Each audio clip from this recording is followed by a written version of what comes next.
All right, Pete, it's just you and me tonight, mate, so away you go. Thanks very much, Phoenix. Welcome, everybody, to another Tuesday Night Live of the Adelaide Big Footy Board podcast. I hope you're all having a good evening, and thanks for tuning in. And let me introduce tonight our special guest. He is the one and only Phoenix, and actually, he literally is the one and only tonight. It's just he and I. How you going, Phoenix? I'm good, mate. It's a bit crowded in here tonight, but I'm sure we'll get by. Hopefully we might be joined in a little while by Nikki if she gets through footy training or whatever it is that she's doing tonight. And Mr. Mystery Guest was slated to be on tonight, so perhaps he's lurking somewhere. So if you're around the place, mate, log on and get involved. He is indeed a mystery in himself.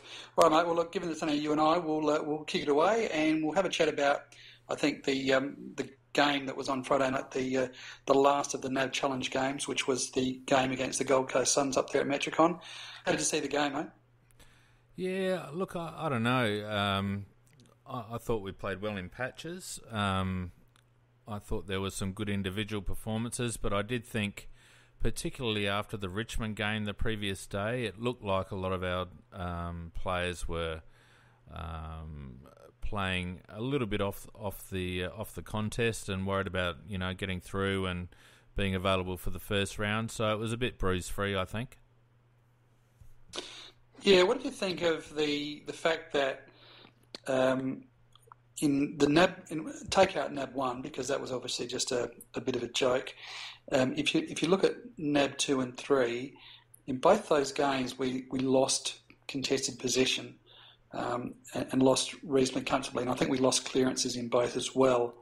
I think we might have shaded Freo for inside 50s and centre breaks, but in terms of clearances, in terms of contested football, and in terms of centre clearances against Gold Coast, we lost all of those stats in both of those games. And so I think that it just looks to me to be a change in the game style in terms of staying, as you say, staying off the contest a bit, looking to force the turnover once the ball gets away from the contest, and then some pretty good spread.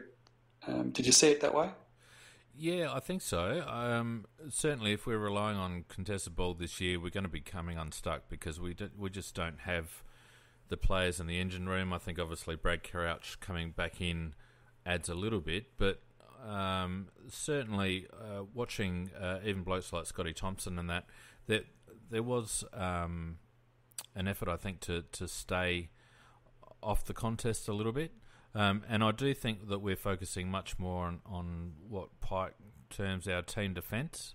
And I think there might be just a general move away from contested ball being, or clearances, I suppose, being a real key stat. I know that Josh Jenkins mentioned during the week that ground ball is still a key component of our game. But if you look at the successful teams over the last couple of years, particularly Hawthorn, obviously, contested ball isn't one of their strengths. No, not at all. Not one of their strengths. And it certainly, the amount of times that, the frustrating games that we've seen over the years where we've done very well on those stats and yet don't come away with the points. I noticed that we smashed Gold Coast for possession, and so even though we weren't getting, clearly statistically we weren't getting that first possession, but obviously the way that we're setting up is that we're then with the team defence we're then forcing turnovers further on in the play. Except for some of our centre square setups. And hi, guys. Yes, well, sorry to see you drifted on there. Welcome to the show this evening. I was a little annoyed at some of our centre square setups where Jacobs was tapping it to the right spot, but midfielders, none of them wanted to run to there, but the Gold Coast players most definitely did. Yeah, I'm honestly not seeing that as too much of an issue at the moment because, as I say, we didn't. I think we might have just shaded Freo. I can't remember now. I think we might have shaded Freo for centre clearances but we certainly lost that stat quite comfortably on Friday night. But as I said, we seem to be setting up in such a way that first one or two possessions doesn't seem to be as critical to our game plan as what it was in previous years. Pete, I don't know what you're doing with your mic, but it's crackling against something or rubbing against something. Sorry, mate. Is that better? Yep. Much better. Yeah, look, possibly rubbing against your top. Yeah, it could have been. I don't know. It looked like we weren't really focused on contested ball against Gold Coast. It looked like we were more focused on defensive and offensive structures. I didn't think we seemed terribly interested in hitting in hard. And it's so difficult to understand exactly what to look for in the pre-season games because you just don't know what they're focusing on. Yeah, precisely. So it's just trying to take little snippets and see what you can kind of gauge as to what is possibly going to evolve. And I think what Pike's brought is there's a couple of different game styles that we can play if needed. Yeah, I really like our transition. The various ways in which we can transition from defence to attack. It looks like we've got a few different methods, and we talked about that a bit last week. I did notice we got hurt a little bit on the turnover more by Gold Coast over the weekend. I think a couple of times they got over the back of us. So not quite as good as the Freo game, but obviously a bit of a work in progress there, I suppose. And I know somebody on the board kind of had a bit of a go at Seedsman for sometimes using a shorter kick into the centre of the ground, but that was something that was actually quite pleasing for me to see because we know he's got an awesome kick on him, but the fact that he was looking up and also looking in to see if there was a better option and was going to that better option. Now, that's something that we've praised in Malira, but I thought it was quite interesting that in Seedsman, people were kind of saying that it was a bad thing. So how can it be good for one player and bad for another?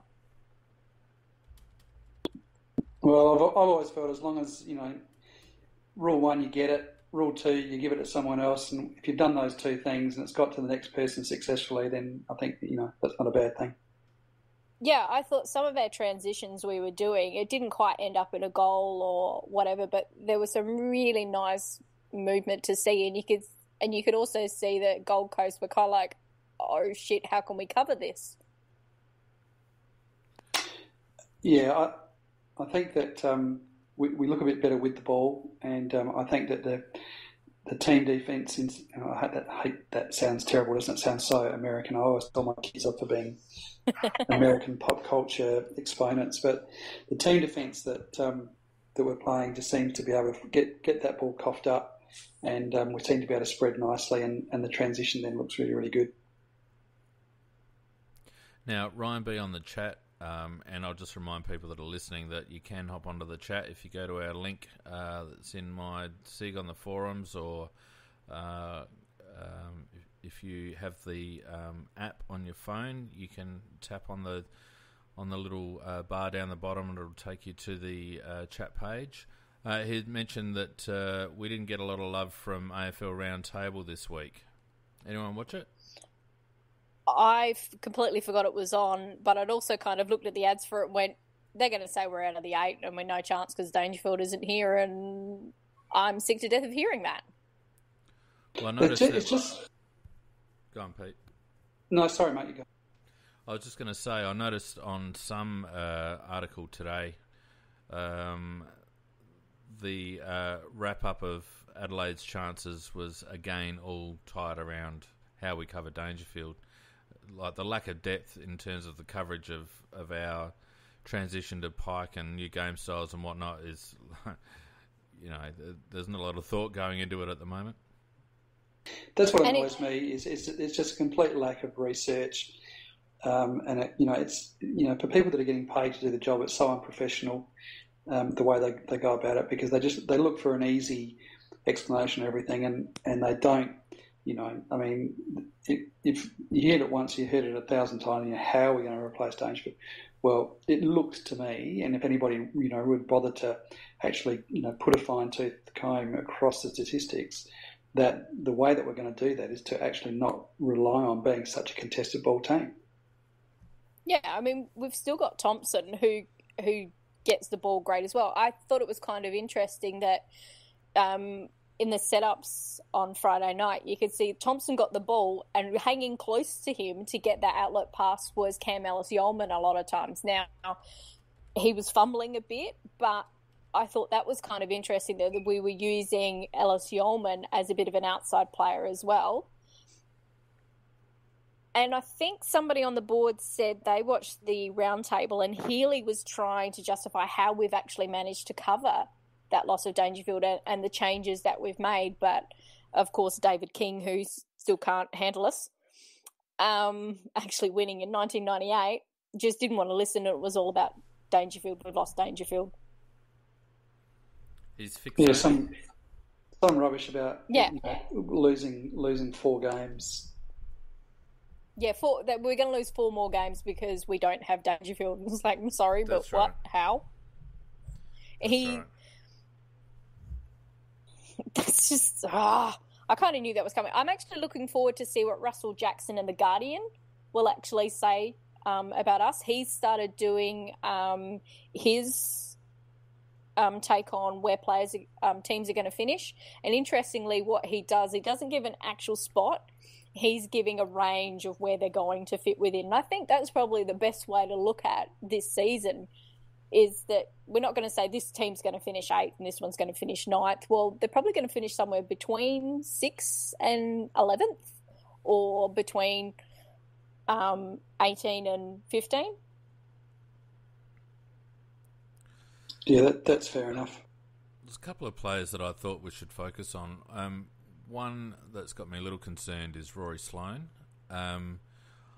There's a suggestion by a few people on the board, and I don't know whether I agree or not, but it's a valid point, whether Rory is always going to be the trusty sidekick, or whether he can actually step up and play a main role. Haven't been overly impressed with his form, I've got to say, in the pre-season. He's sort of flashed in and out, but we're going to need more from him. Phoenix, he was dreadful. Let's call a spade a spade. He was pretty dreadful on Friday night. His skill levels were poor. His kicking was poor. Really didn't get into the game. So, I'm happy to call a spade a spade. I know that he's a sacred cow, but, he was very, very ordinary. Yeah, and it's a worry. I mean, he's never been the greatest kick. No, but he's gained a lot of yards or metres. Just through his gut running and his ability to carry the ball. I don't know whether he's necessarily found his place in Pike's new game plan, or whether he's just a bit disinterested in trying to get through pre-season. But considering he missed a lot of games last season through injury, I'd really like to see him hit the ground running, and it's going to be very interesting to see how he can go. Having to carry a little bit more of a load in the midfield. And at the moment, I don't know, I'm just a bit hesitant to say that he's going to be up to it. He didn't seem to have a lot of game time, so I'd be very interested to know exactly how much game time he was playing in those 2 games that he did play in. Yeah, I wasn't taking a hell of a lot of notice, to be honest with you. But I think if we don't get good output from Sloane and Richie Douglas, we are going to struggle, because the young lads that are running through the midfield, whilst they're good quality, Matt Crouch, Brad Crouch, whether Ellis-Yolmen or Lyons runs through there, and a few others, they're all young. And if they need to, even Matt Crouch, if he needs to carry the load week in, week out, he's not going to make it through the season.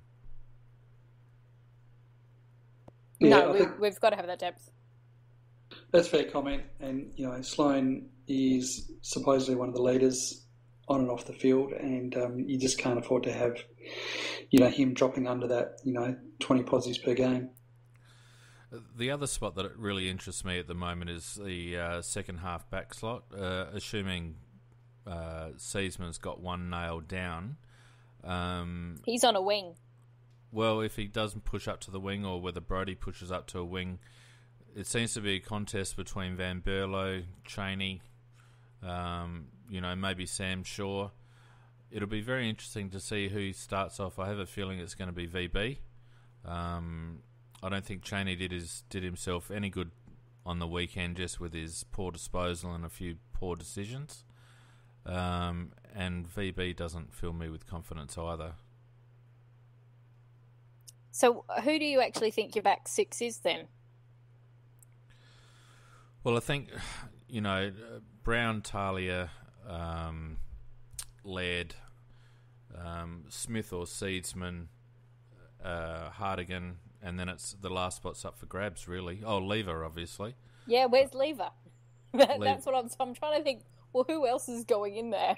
But if you've got Brodie, Smith and Seedsman pushing up, we obviously need another person down back. Chaney has been playing that chop out role. That's what they've been trying to get VB to do as well. I don't think either of them have been doing it terribly well. I think what they've been doing is that Smith is starting back, Seedsman's on the wing. When Seedsman goes to have his break, Smith moves up, sometimes to cover that wing. Other times we've sent Malira there. And that's when we often have like a VB or whatever drop back in to cover that one slot.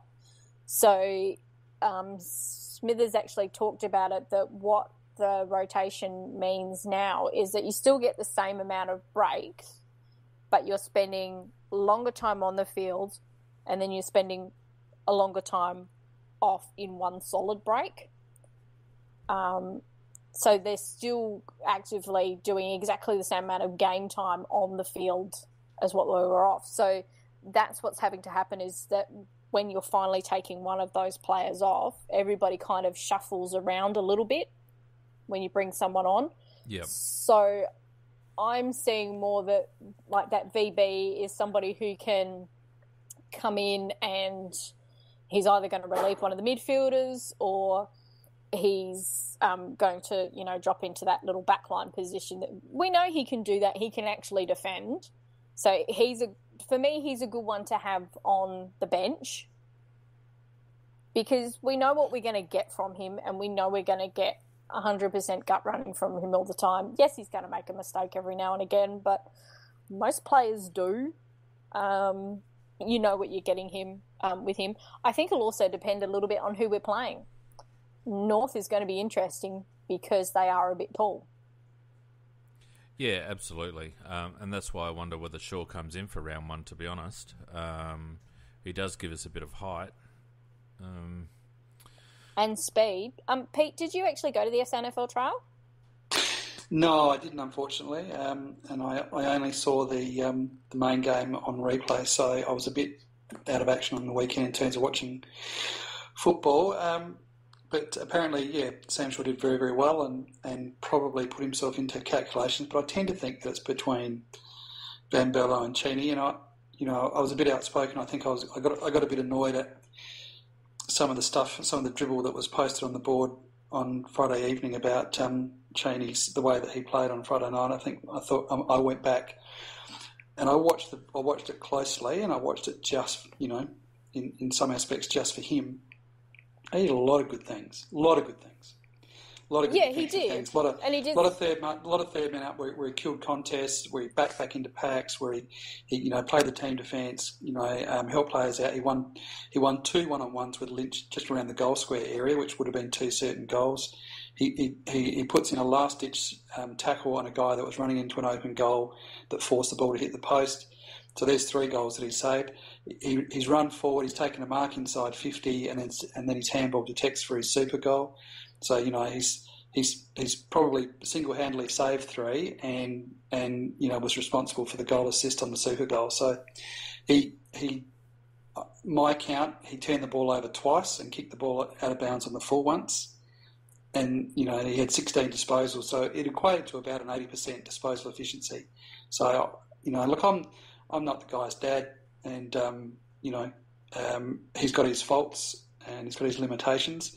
But some of the stuff that was posted was it was absolutely embarrassing. It really was. I don't think there's ever been. First couple.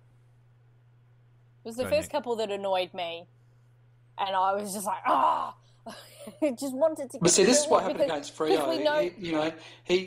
Against Fremantle, same thing happened. He wins a 1-on-1 with Pavlik right early in the game, and he wins a free kick, and he kicks across. He squares the ball, turns it over. There's a goal, and that happens in the first 5 minutes of the game. And then that ruins his whole game, and there's no attention paid to anything else he does for the rest of the game. So he makes one turnover, and that's it. Suddenly he's had a disaster, and then nobody, even the best disposers of the ball do not dispose of the ball at 100%. Just doesn't happen. No, they don't. But as I said to you. Yeah. On the board, I was really happy with his defensive stuff that you talked about there. That was really good. It was just those couple of little ones where they were mistakes that shouldn't have been made. That's frustrating. It's absolutely frustrating. Yeah. No question about it. And I know he can be better. So that's why I was annoyed with him, because I know he can do better. Then in the second quarter, he's in the back pocket. He's forced up against the boundary. He's under extreme pressure. And he knocks out a 40-metre pass that hits a guy on the chest. See, I know he can do better. He's actually a very good user of the ball, but as I said, even the best users of the ball will make mistakes, and he's out of bounds in the fall. That could have happened to with the conditions that were there on Friday night and how slippery it was. It obviously just went off the side of his boot. Yeah, because what was it? The stats for us overall was something like a 75% disposal efficiency, and we were the best out of all of the teams in the NAB Cup. Yeah, as a rule, we've used the ball really, really well, and I saw a couple of shocking turnovers from Rory Laird, but nobody mentioned that because it's Laird. Yeah, and there was one that where Sloane he went to square a ball and he just grubbed it. It was like an under my 7-year-old would have kicked better than that. But, of course, no one says a word because they're sacred cows. Okay, here's a theory. Knowing that we were going to have 3 days off and we're leading into round 1, do you think the training load picked up just prior to that game? I'm not sure. I've heard Pike talk about reducing the load to get people to the line, so I don't think actually that the training load did pick up unless they're playing games. The talk has been about reducing the load over the pre-season in general. I would have thought they would have reduced it at certain sections. I would have thought they might have reduced it just for the fact that they had to comply with the 90 rotations for the first time. Now, I don't think there are a few teams around the place that were actually doing that early on, and I'm not sure that we did it in either of our first 2 games, but we obviously we did it in our third because we had to. And so I would have been surprised if that increased the training load purely because, they were going to be up against it anyway, I would have thought. No, apparently somebody did get some stats from the Fremantle game, and we were quite up there.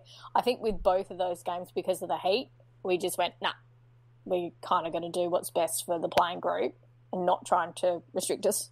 Unfortunately, we didn't quite we couldn't do it in the NRS NFL trial, so they had to put up with that lovely heat and humidity and South Adelaide running over them in the end because they didn't care about the camp. But I actually was really interested to see how we ran out that game, because watching the one the night before where you had Port Adelaide players cramping up in the third quarter, you had the ridiculous farce of Richmond, just pulling players off because they were just getting so many injuries. They needed to get to the end of the line, and you could actually see their players just couldn't run out the game either. I was quite pleased to see how well we actually coped with that 90 rotation. Yeah, I think we looked like we did. I think that probably it might have been a bit hard. I think that there was a little bit in that Richmond Port game. I did have a bit of a look at that, and there seemed to be a bit of intensity on that game for some reason. Port seemed to go pretty hard at it.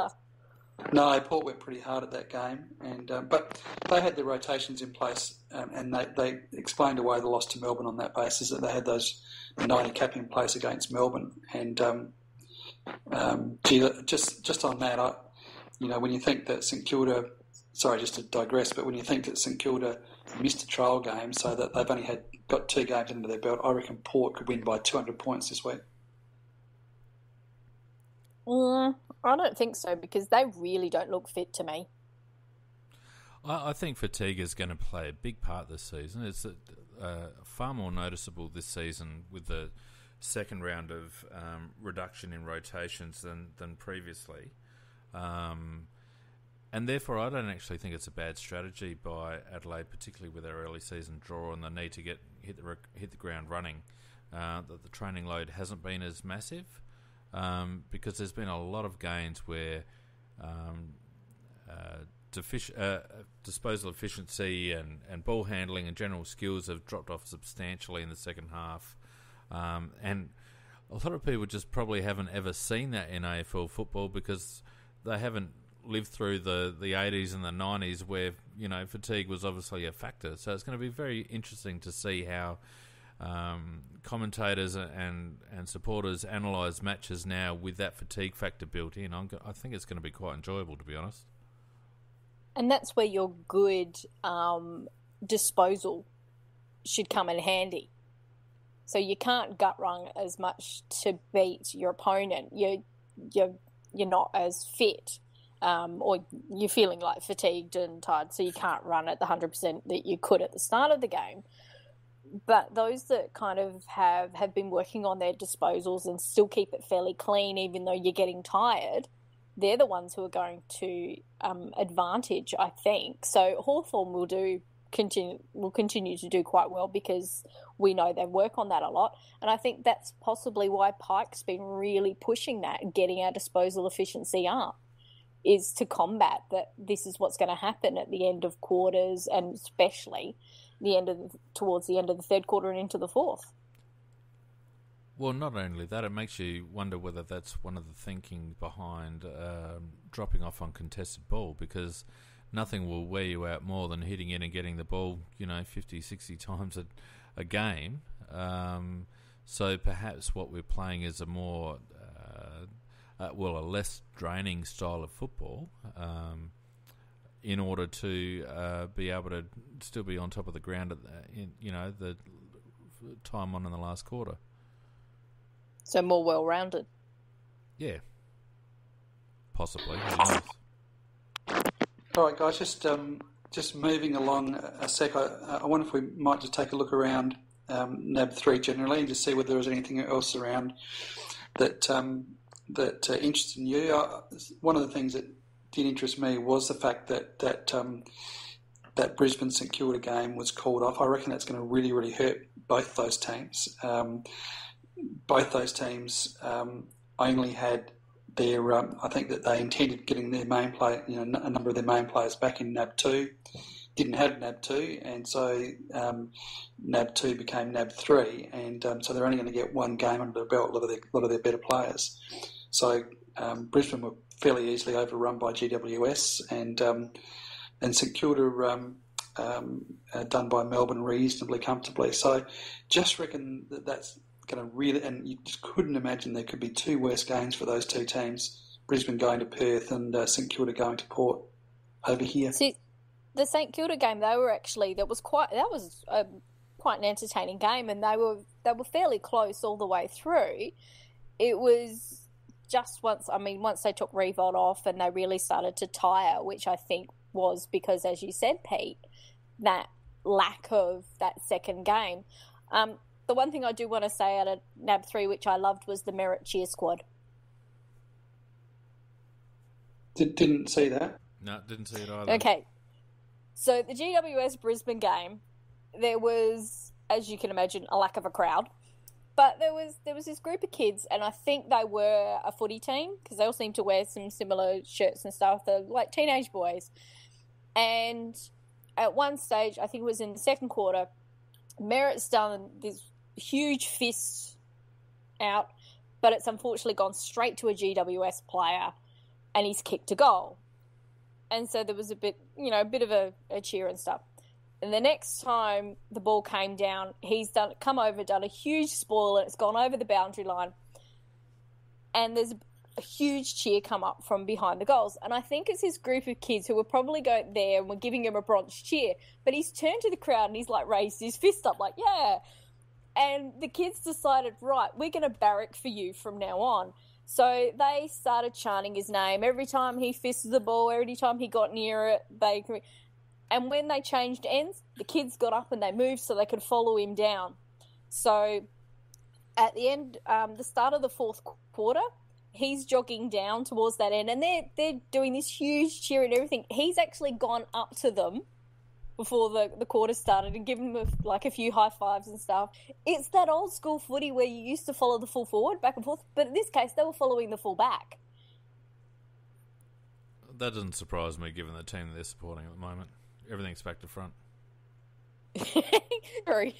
But it was just kind of fun to see, and I thought it was really nice to actually see that the way this just kind of turned around a little bit. That I think they were originally giving him the Bronx cheer, but because he had that little reaction with him, that it was just like, okay, no, that's cool, I like that. So that made that game actually interesting, just to see what those kids were going to do, really. Yeah, it would have taken a bit to make that. Would have taken a bit to make that game interesting. Yeah, precisely. Well, apart from Jerry Cameron deciding to get a couple of weeks and being stupid. Oh, do you know what the result was on that? I think it was 4 weeks. 4 weeks. Actually, speaking of suspensions, one of the things that I found interesting on the weekend, I did get a bit of a look at the Fremantle Geelong game, and that was a game played in 38 degrees heat, and it just looked like both teams were just plodding along, and it was a pretty open, pretty uncontested kind of a game, and Geelong just pretty much had their own way for most of it. And then about halfway through the last quarter, we saw the tackle from Cockatoo, which concusses Johnson, and he gets a couple of games for. Don't poke the bear. Precisely. You could just see the intensity at that point. Absolutely, it changed, and Freo, of course, came home with a wet sail and won the game. So that was a genuinely match-turning event. It was just interesting to watch the way that the players just seem to be going through the motions, and then something like that happens, and all of a sudden, it kicks in.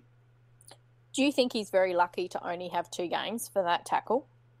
It was 3 down to 2, and but I think that was probably about right. I think 3 games is probably about right, and under the system, of course, he gets a discount for the early play. Yeah, to me, it was that was the absolute epitome of what they've been saying all along, of a dangerous tackle. I think they've got some of the calls wrong on some of the other ones, but that to me was just spot on. This is what you don't do, and he just didn't think. Well, it was the second action too. Like there was real intent to slam him to the ground. Him.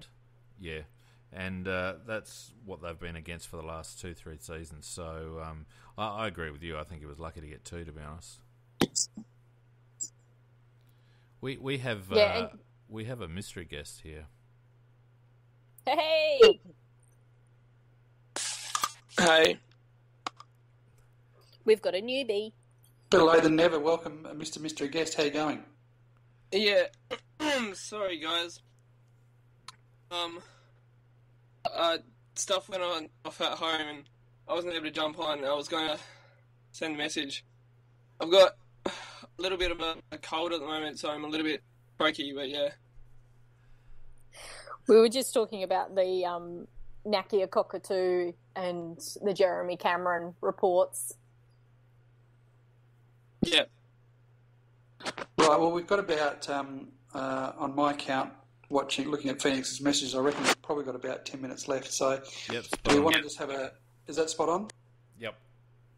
Right, so I reckon for the last 10 minutes, how about, should we have a look at selection for round 1 and what combinations we see taking on North Melbourne? I have no idea. This is hard. I hate to be a selection panel. Well, I think B. Crouch comes in, probably at the expense of Ellis Yeoman. I think Jared Lyons has probably earned a spot. And good he did nicely on Friday. Yeah, I thought he was quite good. And I think Ellis Yeoman really missed an opportunity, actually, which is a shame. So hopefully he can bounce back and put a couple of SANFL games together. And I honestly think that we might bring in Sam Shaw for what you said earlier, Nicky, about North Melbourne's height and the fact that he does have a little bit of speed.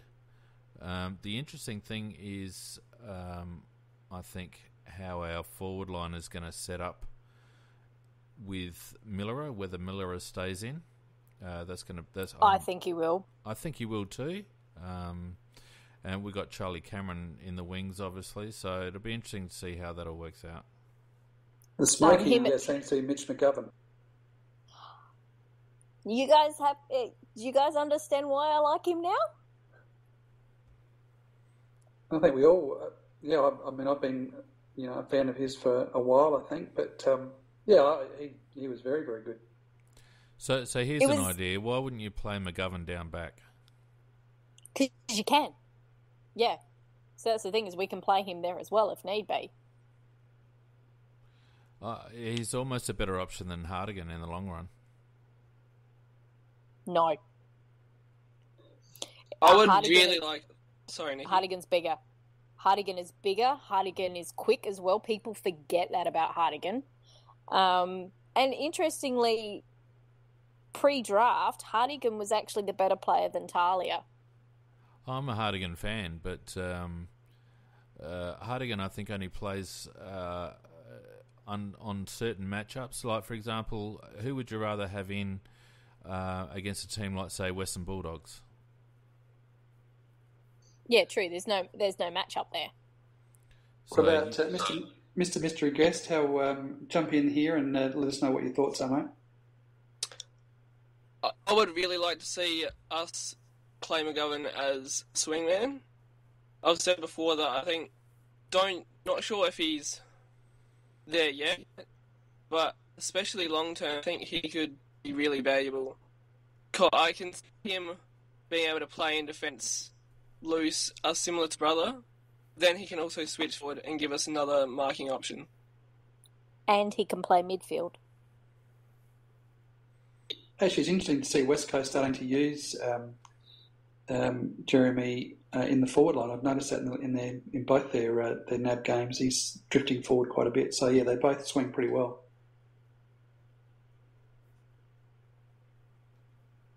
I definitely think that Millera's in. Sorry, breaking news. Big Fella's just agreed with Wayne's World on the chat. The Earth is ending. I don't know whether that's actually ever happened before, but we should note that down, and I might screenshot it actually and post it on the forums.